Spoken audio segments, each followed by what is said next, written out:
Beyoncé will be joining Coldplay for Sunday's Super Bowl halftime show with about 100 million people expected to tune in. Coldplay and all the special guests will take their place in history alongside some of America's most famous performers.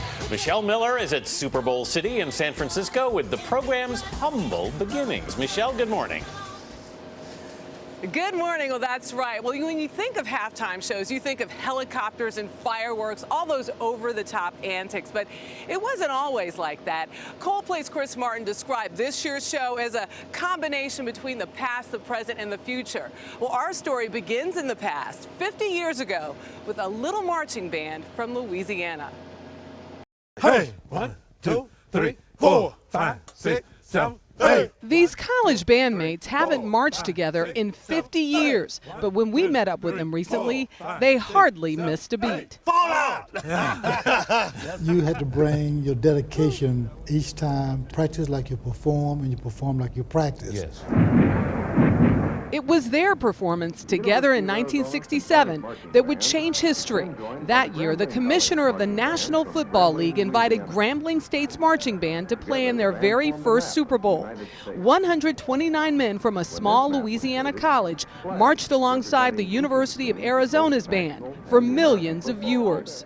There was a lot of weight on our shoulders, and a lot of times we didn't pay particular attention to the weight. If we went out on the field and did a show and it pleased the public, then we felt that we had done our job.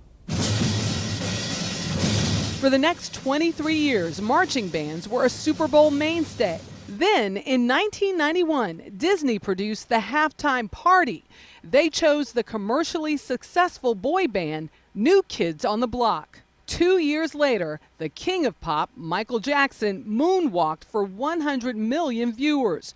More people watched his 12-minute performance than the game itself, and the era of the A-list was born. It's pop culture's national holiday. It's become the place in which you see not only the kind of highest form of competition, but also the place in which pop icons are affirmed. There's a real kind of sense of anything might happen. And anything did happen.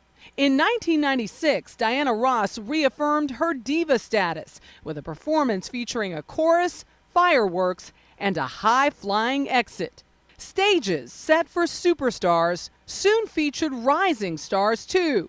Halftime producer MTV took a chance during Super Bowl 35, pairing aging rockers Aerosmith with a baby-faced Britney Spears.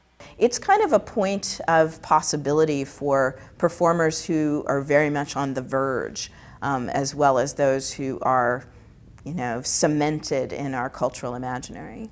There is another moment cemented in America's imagination.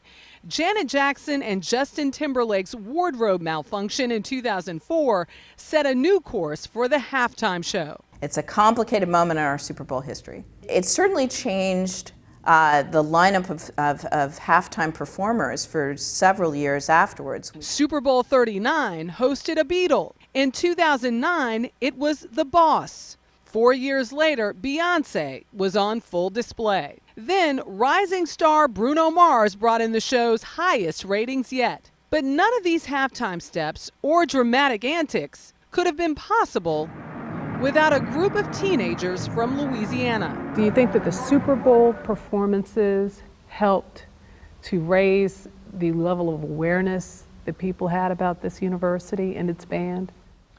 I don't think. I know so.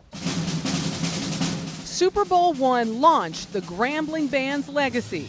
The biggest taste you've ever found. They later starred in commercials, played the Super Bowl 4 more times, and even inspired the 2002 film Drumline. My motto is, you don't know what you're in until you're out of it. The Grambling marching band of today, made possible by a trailblazing band from the past. So what did you want to show America when you set foot out on that field? We leave a lasting impression on that individual to say, I've never seen anything like that before, and I know I never will see it again. Believe it or not, none of these performers get paid, but they do get reimbursed for the cost of the production.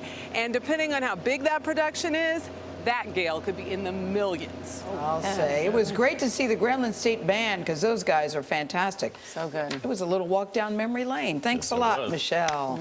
You can catch Coldplay along with the Carolina Panthers taking on the Denver Broncos when CBS brings you Super Bowl number 50.